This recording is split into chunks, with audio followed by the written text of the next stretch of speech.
하나님 말씀 보도록 그렇게 하겠습니다. 하나님 말씀은 사도행전 27장 1절에서 8절입니다. 사도행전 27장 1절에서 8절. 우리 같이 한 목소리 읽도록 그렇게 하겠습니다. 같이 읽습니다. 우리가 배를 타고 이달리아로 가기로 작정되매 바울과 다른 죄수 몇 사람을 아그스도대의 백부장 율리오란 사람에게 맡기니 아시아 해변 각처로 가려 하는 아드라무테노 배에 우리가 올라 항해할세. 마게도냐의 데살로니가 사람 아리스타고도 함께 하니라. 이튿날 시돈에 대니 율리오가 바울을 친절히 대하여 친구들에게 가서 대접받기를 허락하더니 또 거기서 우리가 떠나가다가 맞바람을 피하여 구브로 해안을 의지하고 항해하여 길리기아와 밤빌리아 바다를 건너 루기아의 무라시에 이르러 거기서 백부장이 이달리아로 가려 하는 알렉산드리아 배를 만나 우리를 오르게 하니 배가 더디가 여러 날 만에 간신히 나도 맞은편에 이르러 풍세가 더 허락하지 아니하므로 살몬의 앞을 지나 그레데 해안을 바람막이로 항해하여 간신히 그 연안을 지나 미항이라는 곳에 이르니 라세아시에서 가깝더라.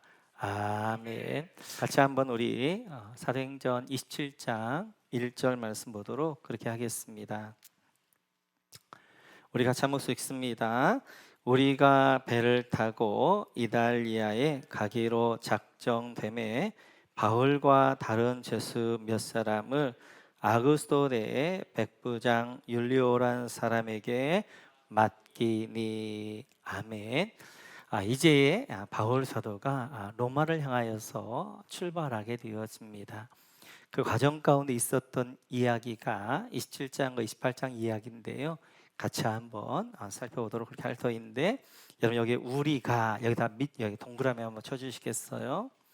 우리라는 표현을 보면 오늘 사도행전의 저자인 누가가 바울과 함께 출발하는 것을 볼 수 있습니다. 이렇듯이 로마로 출발하는데 바울 홀로 가는 것이 아니라 바울과 함께 몇 명의 동역자들이 함께 갑니다. 그 가운데 오늘 나와 있는 인물 첫 번째 누가가 함께 하게 되어지고요. 우리 한번 2절 같이 한번 읽어볼까요? 2절 같이 읽죠. 시작. 아시아 해변 각처로 가려 하는 아드라무테노 배에 우리가 올라 항해할세. 마게도냐의 데살로니가 사람 아리스타고도 함께 하니라. 아멘. 여기 아리스타고에다가 여러분 동그라미 쳐주시면 감사하겠는데요. 또 한 명 바울의 동역자로 아리스타고가 함께 출항하고 있습니다. 이렇듯이 이제 이름 나온 것만 봐도 누가하고 아리스타고가 출발하게 되어지는데요.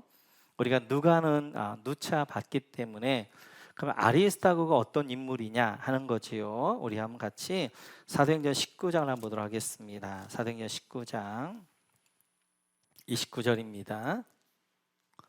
사도행전 19장 29절 같이 읽죠. 시작. 온 시내가 요란하여 바울과 같이 다니는 마게도냐 사람 가이오와 아리스타고를 붙들어 일제 연극장으로 달려 들어가는지라. 여기 아리스타고가 나오죠. 여기다 동그라미. 아리스타고는 어떤 인물인가? 에베소에서 이제 소란이 있게 되어집니다. 이때 바울 대신에 잡힌 사람이 있는데 그가 바로 가이오와 아리스타고였다는 거예요. 이 아리스타고는 바울 대신에 에베소에서 잡혔던 인물이고요. 계속해서 골로새에 보면 이렇게 말씀하십니다. 같이 한번 볼까요? 같이 읽죠. 시작.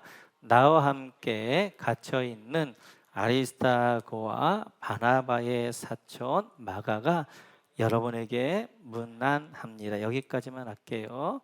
지금 골로새서는 바울 사도가 1차 로마 감옥에 있을 때 썼던 옥중 서신이지요. 그러니까 지금 나와 같이 갇혀 있는 아리스타고, 지금 아리스타고는 바울과 함께 로마 1차 감옥 각택 연금하고 있을 때 같이 있었던 인물이 아리스타고였어요. 이 아리스타고는 이렇게 가이사라에서부터 로마로 출항하는 그 배, 호송되는 배에 같이 참여할 뿐만 아니라 바울 사도가 가택 연금 가운데 있을 때 바울의 수종을 들었던 인물이 아리스타고였습니다. 우리가 보는 바와 같이 바울 사도의 선교 사역은 바울 사도 혼자 한 것이 아니라 많은 동역자들이 있었어요. 오늘도 보게 되어지면 로마 선교를 하게 되어지는데 바울 사도 60이 넘은 연로한 이제 어른이잖아요. 그러니까 누가가 같이 동행하게 되어지고, 그리고 바울의 수종을 들기 위해서 아리스타고가 같이 동행하면서 하나님의 일을 이루어가는 것입니다. 마찬가지예요. 하나님의 일을 홀로 하는 것이 아니라 함께 하는 것입니다. 오늘도 로마 선교 바울 혼자 하는 것이 아니라 바울과 함께 했던 루가와 그리고 아리스도와 그 외에 동역자들과 함께 이루어갔던 것들을 볼 수 있습니다. 계속해서 1절 우리 다시 한번 읽어볼까? 27장 1절 같이 한번 읽습니다. 우리가 배를 타고 이달리아에 가기로 작정됨에 바울과 다른 죄수 몇 사람을 아리스도데의 백부장 율리오라는 사람에게 맡기니, 여기 아구스도데의 백부장 율리오, 여기다 밑줄 그어주세요. 바울을 로마까지 호송하는데 누가 호송하느냐? 바로 보니까 아구스도데라는 군대가 호송한다는 이야기예요. 여기 아구스도데라는 것은 가이사 아구스도의 황제의 친위대입니다. 황제의 친위대가 지금 바울을 이제 호송해서 로마까지 가는 거예요. 황제의 친위대를 만약 공격하면 황제를 공격하는 것입니다. 그러니까 바울에게 지금 호송을 하는데 그를 이제 보호하고 그를 이제 지키는 데 누가 하고 있냐면 황제 친위대를 하면서 바울에게, 바울아, 내가 너를 지킬 거야. 내가 너를 붙들 거야. 안심해. 바울에 대한 하나님의 배려예요. 그래서 다른 군대도 아니고 황제 친위대가 직접 바울을 호송하면서 이제 로마까지 가는 것을 볼 수 있습니다. 뿐만 아니라 2절에 보면 이렇게 말씀하는데요. 같이 한번 읽죠. 시작. 아시아 해변 각처로 가려 하는 아드람 무데노 배에 우리가 올라 항해할세. 여기까지 맞게요. 여러분, 아드레 무데노 배, 여기다가 동그라미. 바울 사도를 호송하는 데 있어서 그 군대는 바로 황제 친위대 아구스도 대였고요. 바울 사도를 태우고 갔던 배는 아드람 무데노 배라는 배였어요. 이 배는 그렇게 크지 않은 작은 배였습니다. 그래서 큰 바다를 직행할 수가 없고, 이제 한번 지도 한번 보여주시겠어요? 여러분, 드로아 밑에 보면 아드람 무데노라는 이제 지명이 있는데 가이사라에서 아드람 무데노까지 왔다 갔다 하는 배예요. 그러니까 지금으로 말하면 여기서 이제 목포를 가는데 이렇게 완행버스 같이 익산 들렸다가 군산 들렸다가 부안 들렸다가 고창 들렸다가 이렇게 가는 그런 완행배였습니다. 작은 배였기 때문에. 그래서 해안을 따라서 하루길 갔다가 낮에는 갔다가 밤에는 멈추고 그 다음날 갔다가 이렇게 하면서 그 해안에 있는 사람들의 이제 사람과 물동량을 이렇게 운반했던 배가 바로 이 아드렘 무데노 배가 되어져요. 이 배를 타고 가게 되어지는데 오늘 3절 같이 한번 읽어볼까요? 하나 시작. 이튿날 시돈에 대니 율리오가 바울을 친절히 대하여 친구들이 가서 대접받기를 허락하더니. 아멘. 이렇게 가이사랴에서 출발했던 이 배가 첫 번째 기항지가 어디냐면 시돈입니다. 한 115km 정도 되어지는데 보통 그때 배들은 한 100km 정도를 갔어요. 그래서 낮에 100km 정도 가서 이제 쉬었다가 또 사람도 내리고 타고 그 다음날 이렇게 출발하게 되어지는데, 시도에 갔는데 율리오 백부장이 바울을 향하여 친절히 대했다는 것이 호의를 베풀었습니다. 그래서 바울에게 친구들도 만나고 대접받을 수 있도록 배려했던 것들을 볼 수 있어요. 제가 혼자 한번 연구하고 싶은데요, 성경에 나온 백부장들은 다 좋습니다. 오늘 율리오도 굉장히 친근하게 이제 바울을 대하는 것들을 볼 수 있어요. 아마도 이제 바울 사도가 로마 시민권자였고 베드로 총독의 특별한 배려도 있었고, 또 하루를 같이 있다 보니까 그 인품 자체가 무시할 수 없는 인품이었고, 뿐만 아니라 그 옆에서 수용하는 사람들을 보니까 좀 바울은 특별했나 보다 라고 해서 바울을 특별 대우를 해주면서 그에게 호의를 베풀고 있는 것들을 보게 되어져요. 그래서 이제 이 시돈까지 가고 시돈에 다시 출발합니다. 우리 4절과 5절 같이 한번 읽어볼까요? 4절 5절 시작. 또 거기서 우리가 떠나가다가 맞바람을 피하여 급으로 해안을 의지하고 항해하여 길리기아와 밤빌리아 바다를 건너 루기아의 무라시에 이르러. 아멘. 이렇게 거기를 어디를 떠난 거예요? 시돈을 떠나서 어떻게 하는 거예요? 이제 수리아 쪽 해안을 지나서 길리기아 해안을 지나서 밤빌리아 해안을 지나서 그 다음에 루시아 해안을 지나서 아시아 해안으로 해가지고 아데르 이제 무데노까지 올라가야 된단 말이에요. 근데 시돈을 떠나서 이제 수리아 해안으로 가려고 하는데 그때 맞바람이 친 것입니다. 편서봉이 친 거예요. 그러니까 해안으로 갈 수가 없고 해안에서부터 100km가 떨어진 이제 이 구부로 해안을 거쳐서 바람을 피하면서 이제 가는 것을 볼 수 있어요. 한번 지도 한번 보여주시겠어요? 보시면 시돈을 떠나면 저 수리아 쪽으로, 그 다음에 이제 이제 길리기아 쪽으로 밤빌리아, 루시아, 예베스, 그래서 어디까지 올라가야 돼요? 아데르 문노까지 쭉 해안을 따라 올라가야 되는데 바람에 보니까 해안을 따라 못 올라가는 거예요. 정박을 못 하는 거예요. 그러자 그후로 섬 쪽으로 해가지고 어디로 가는 거예요? 무라로 가는 거예요. 무라. 이렇게 가게 되어지는데 오늘은 이제 여러분 4절에 다시 보시면 구브로 해안, 여기다가 동그라미, 5절에 보시면 길리기아에다 동그라미, 5절에 보시면 밤빌리아 바다에다 동그라미. 오늘은 이들이 거쳐갔던 세 곳, 구브로 해안이 어떤 의미가 있나, 그리고 길리기아 바다와 왜 밤빌리아 바다라는 이야기를 이 누가가 쓰고 있는가 하는 거에 대해서 같이 한번 살펴볼 터인데요. 지금 누가가 바울 사도의 항해 일지를 쓰는 건 아닙니다. 지금 특별한 어떤 이유들이 있기 때문에 이렇게 지명들을 쓰고 있는데, 그래 먼저 구브로 해안으로 하나님께서 편서풍을 통하여서 사실은 이제 그 해안 쪽으로 이렇게 이제 가야 되는데 그러지 못하고 구브로 쪽으로 와서 해안 쪽으로 지나가게 되어지는 이유가 무엇인가 하는 거에 대해서 먼저 살펴보려고 그래요. 구브로 하게 되어지면 바울 사도 이제 이 구브로라는 섬은 한 동서로 한 200km 정도가 되어져요. 그러니까 평상시에도 배가 이 구브로를 지나가려면 한 이틀을 지나가야 이 구브로 섬을 지나갈 수 있습니다.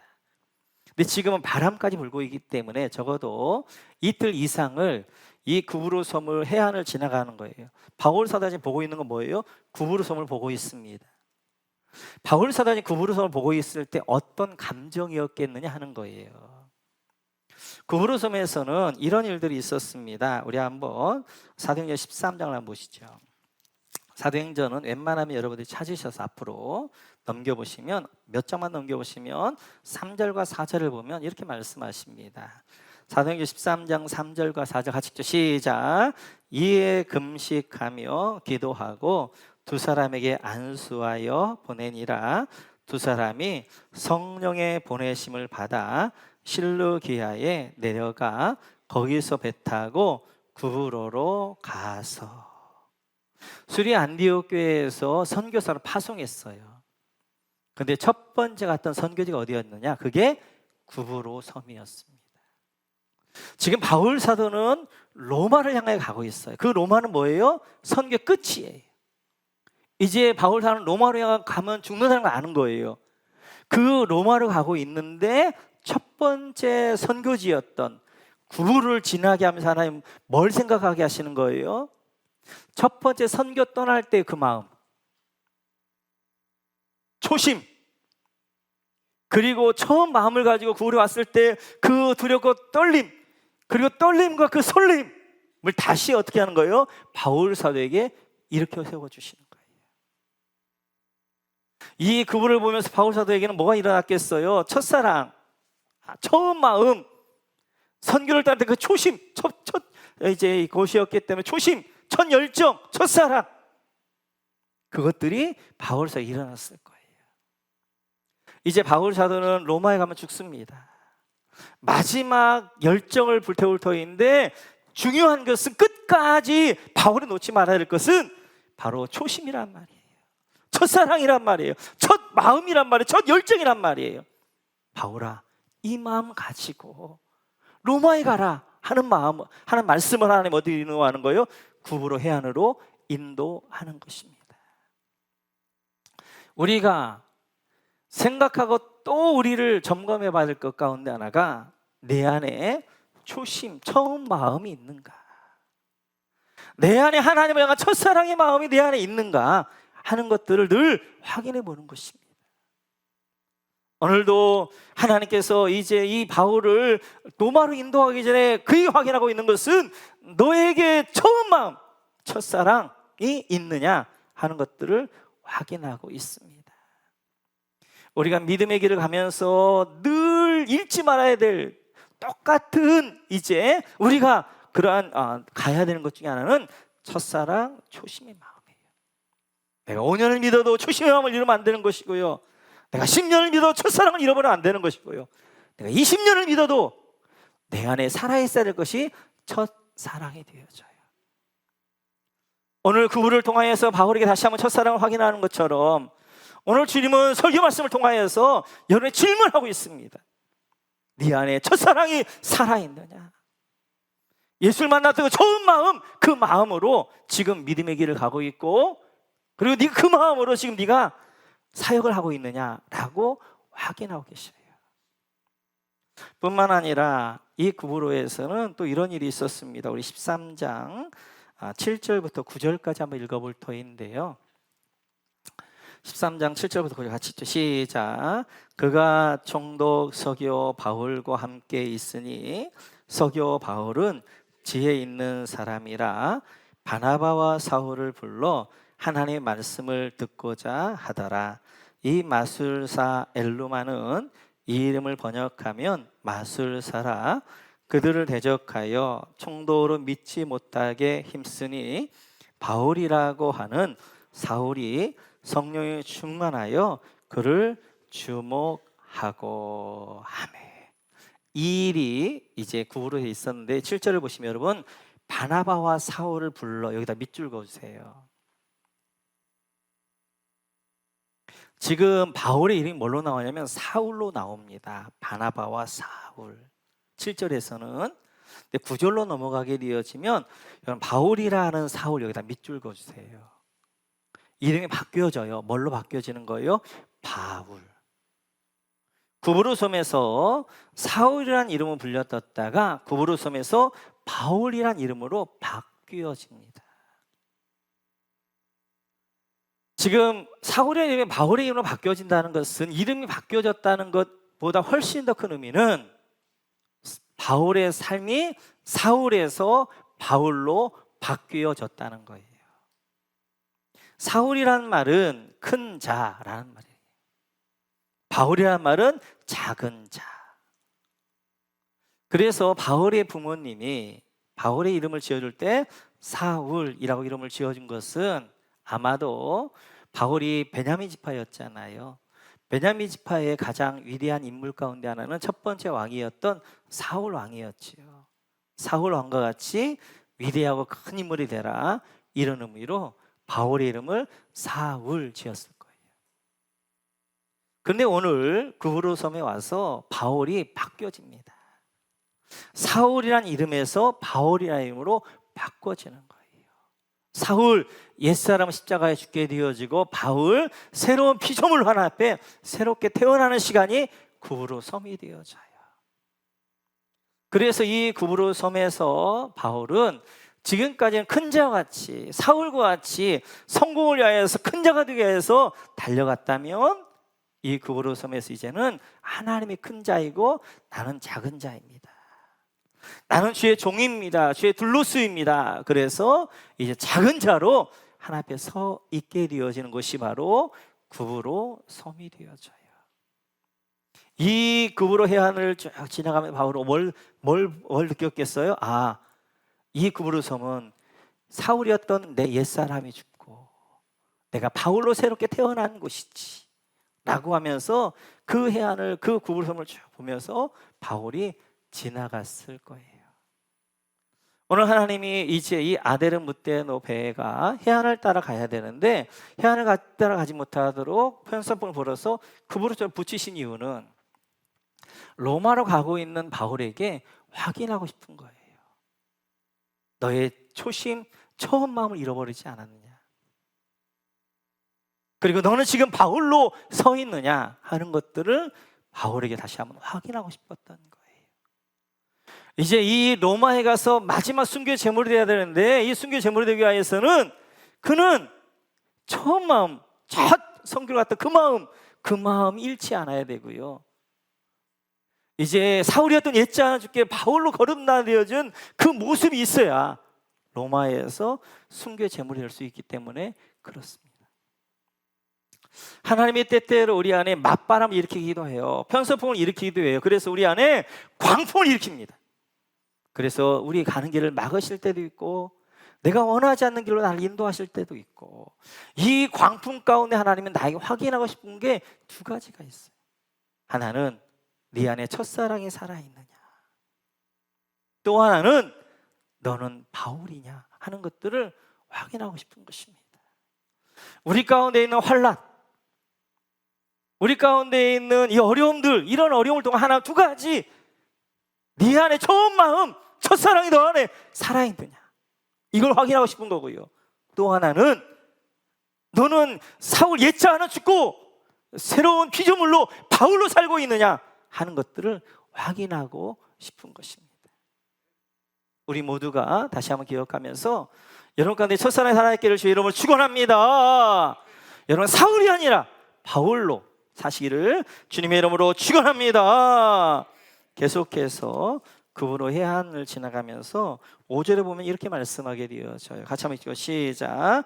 길리기아와 밤빌리아 바다를 건너 루시아의 무라시에 이르러. 아멘.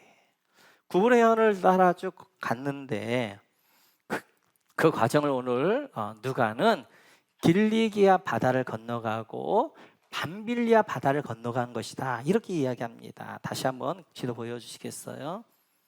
지금 구브로 쪽을 지나가고 있어요. 구브로는 구브로 바다예요. 근데 바울사는 구브로를 지나가는 그 길을 뭐라고 이야기해요? 길리기아 바다를 지나고 밤빌리아 바다를 지나가고 있다 이렇게 이야기하고 있단 말이에요. 지금 여기 5절에서 여러분 길리기아와 밤빌리아에 대해 동분해 쳤지요. 그러면 왜 누가는 지금 구브로 해안을 가고 있는데 길리기아 바다를 그리고 밤빌리아 바다를 건너가고 있다고 이야기하고 있느냐 하는 것이지요. 첫 번째, 길리기아 바다를 건너갈 때 바울은 어떤 생각이 들었겠어요? 길리기아에서 잊지 못할 한 곳이 있는 것이죠. 그것은 바로 우리 한번 사도행전 22장을 한번 보겠습니다. 사도행전 22장 3절 같이 읽죠. 시작. 나는 유대인으로 길리기아 다소에서 났고 이 성에서 자라 가말리아의 문화에서 우리 조상들의 율법의 엄한 교훈을 받았고 오늘 너희 모든 사람처럼 하나님께 대하여 열심히 있는 자라. 아멘. 여기 3절 나는 유대인으로 길리기아 다소에 밑줄 그어주시고요. 길리기아를 지나면서 바울이 기억하는 것은 자기의 고향 다소죠. 길리기아 다소는 바울이 태어난 곳이고 거기서 바울이 자라난 곳입니다. 지금 바울은 끝과 처음 가운데 있는 거예요. 로마는 자기 인생의 끝이고요. 길리기아 다소는 자기 인생의 첫 출발이에요. 바울은 길리기아 다소에서 태어났기 때문에 그는 디아스포라 유대인이었습니다.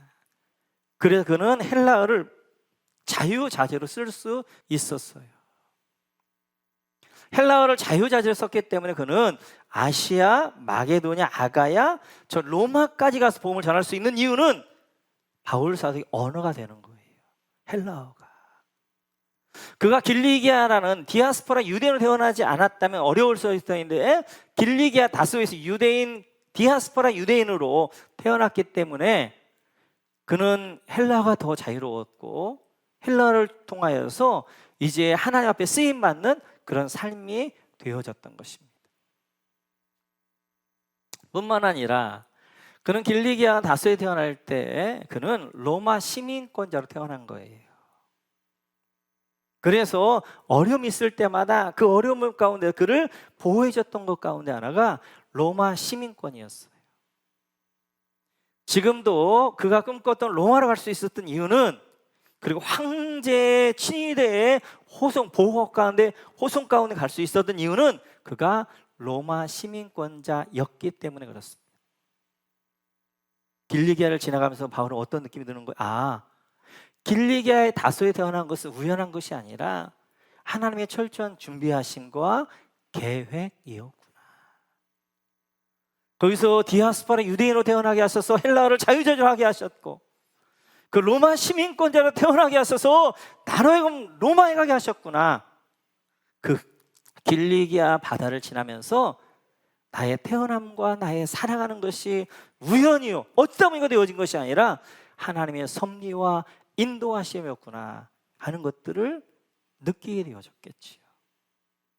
그 길리기아를 지나면 밤빌리아 바다를 지나게 되어지는데요, 밤빌리아에서 바울에게 일어났던 유명한 일이 있는 거지요. 밤빌리아 버가에서 이런 일이 있게 되어집니다. 우리 같이 한번 다시 우리 사도행전 13장 13절로 한번 가보실까요?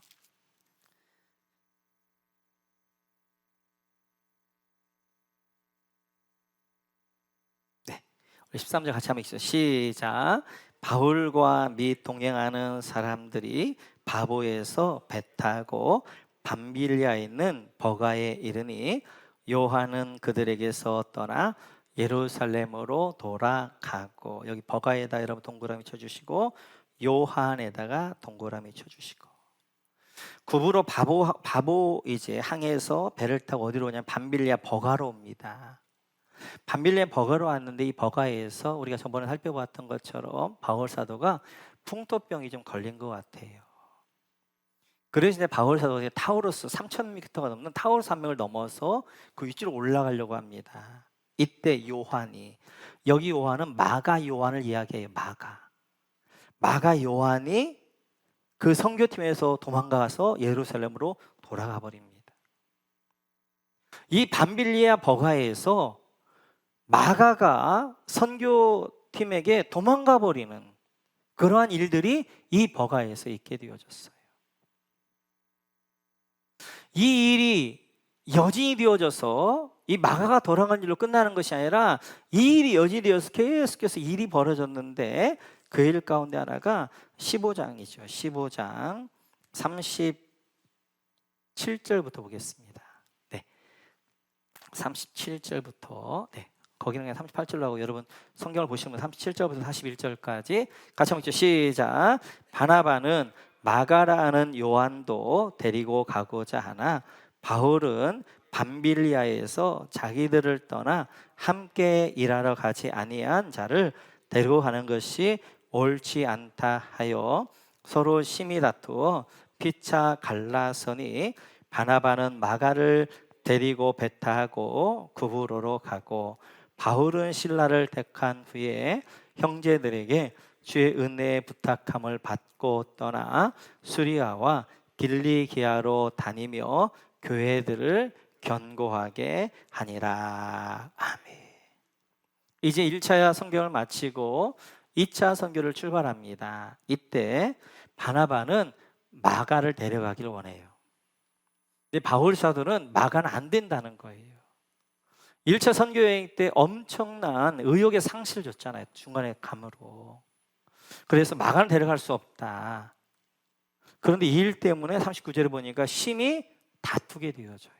바울과 바나바가. 그리고 헤어져 버립니다. 그래서 바나바는 마가를 데리고 구부로로 가게 되어지고, 바울은 실라를 데리고 수리아와 길리기아 쪽으로 가서 길리기아에서 예배소로 가려고 했다가 하나님의 영이 막음으로 인하여서 드로아로 갔다가 마게도냐 환상 가운데 마게도냐를 건너가게 되어지고, 그리고 그 마게도냐 다시 아가야로 내려와서 아가의 고린도에서 다시 그 건너편에 있는 로마를 보면서 로마 꿈을 꾸기 시작하는 거예요. 지금 마가와의 헤어짐을 통하여서, 이제 이 일을 통하여서 하나님은 새로운 길을 열어주시는 거예요. 지금 이제 이렇게 그냥 다시 선교를 갔다면 구브로 땅으로 갔을 터인데 전혀 반대 방향으로 길리기아, 수리아, 예베소, 그 다음에 드로아, 마게도냐, 아가야, 그리고 로마까지 보게 되어지는 이 일들을 하나님 이루어 가시게 되어지는 거예요. 그러면서 그 밤빌리아를 지나면서 마가가 떠오르는 거죠. 아, 마가가 그 연약함 때문에 떠나긴 했지만 이것도 하나님의 섭리였구나. 그러면서 그 밤빌리아 바다를 지나면서 바울은 마가를 용서합니다. 그리고 마가를 받아들이게 되어지면서 이 이후에 마가가 바울 사도의 편지에 등장하기 시작해요. 우리 한번 빌레몬서를 한번 볼까요? 빌레몬서 같이 한번 읽어볼까요? 시작.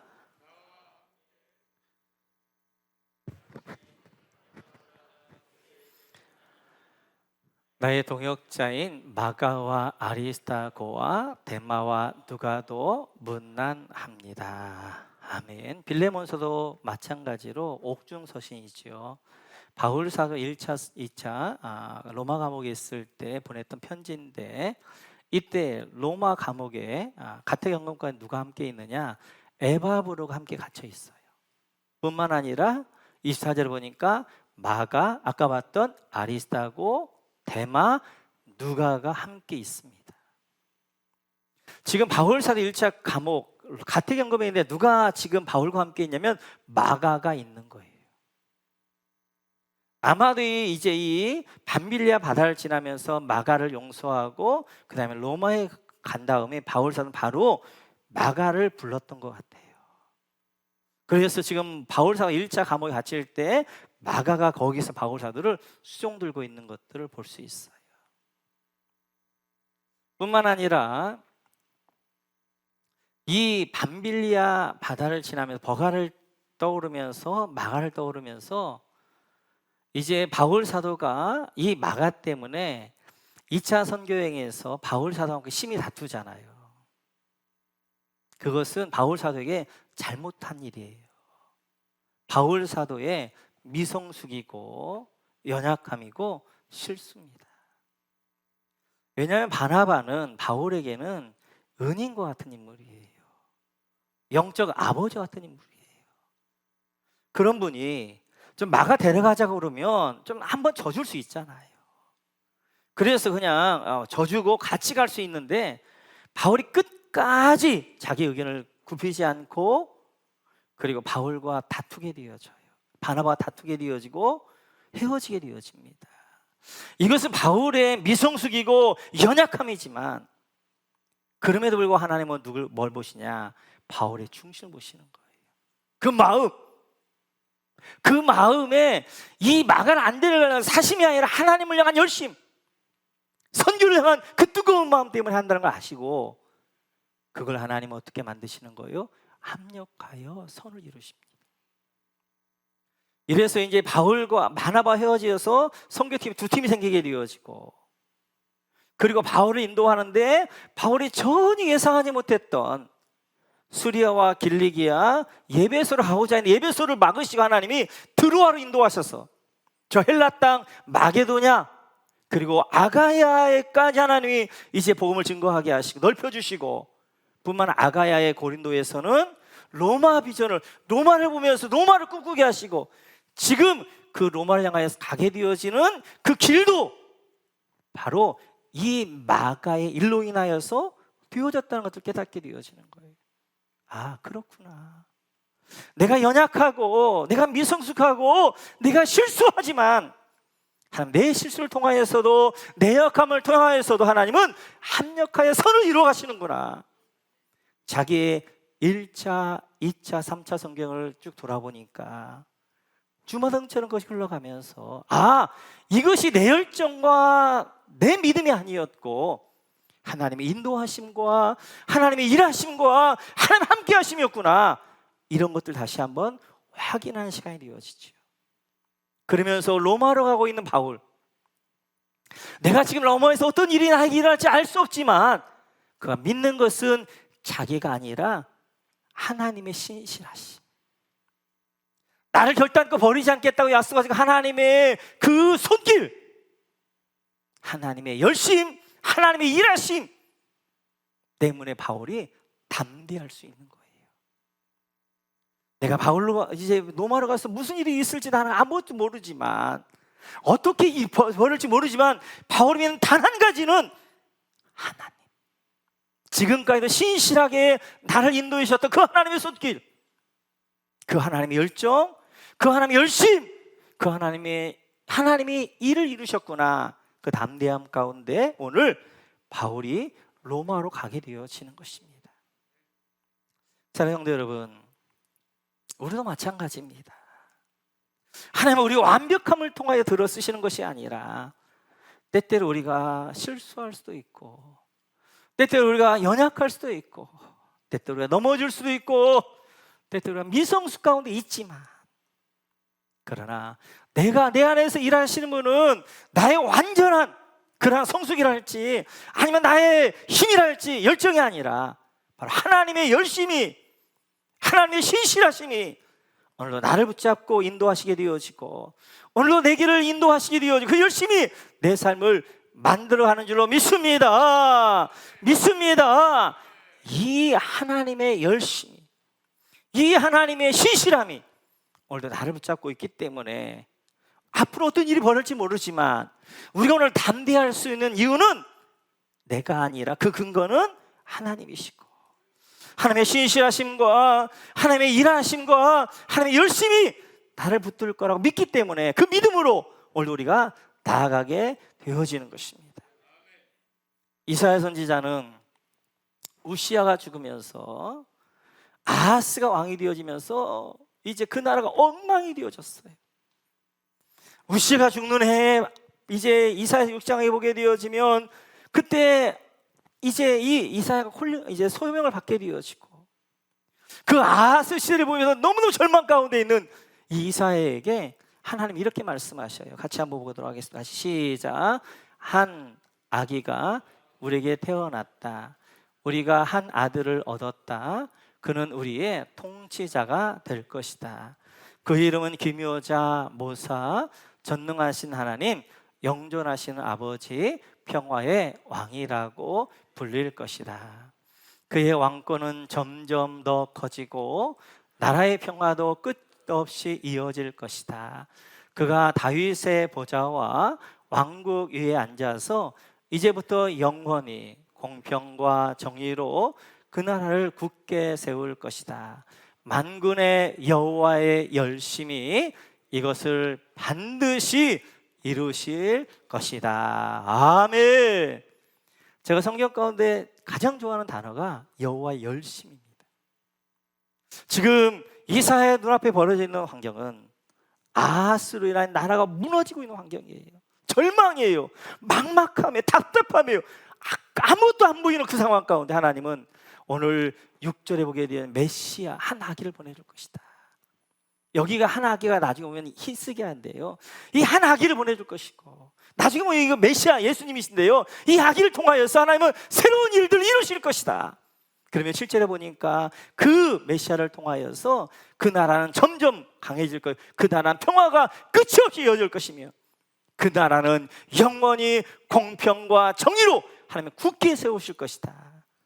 그 내가 볼던 지금 이 남유다가 무너지는 것 같지만 하나님 이 나라를 세우실 것이며 이 나라의 공평과 정의로 영원하게 굳게 세울 것인데 누가? 여호와의 열심히 반드시 이 일을 이루실 것이다 라고 말씀하게 되어져요. 우리 앞에 벌어져 있는 환경들, 나라의 상황들, 또한 코로나로 인한 이 답답함들, 그리고 우리 삶 가운데 막막함들, 이 가운데에도 우리의 상황과 나를 보기에 대한 소망이 없지만 그럼 오늘도 말씀하십니다. 여호와 열심히 내가 널 붙들어줄 것이고 이 상황을 변화시킬 것이고 내가 너 함께 할 것이고 내 손을 널 붙들 것이고 그리고 내가 너를 인도할 것이다 말씀하게 되어져요. 이 한 주간도 여러분 일생 동안 우리가 붙잡아야 될 말씀, 여호와 열심. 그래, 내 인생은 내 능력과 내 힘이 아니라 여호와 열심히 하나님의 신실하심이 날 붙들고 있다. 이 마음 가지고 여러분 인생을 믿음으로 승리하시고 그 주님과 함께 소망 가운데 믿음 가운데 살아가는 여러분 모두가 되시기를 주님의 이름으로 축원합니다.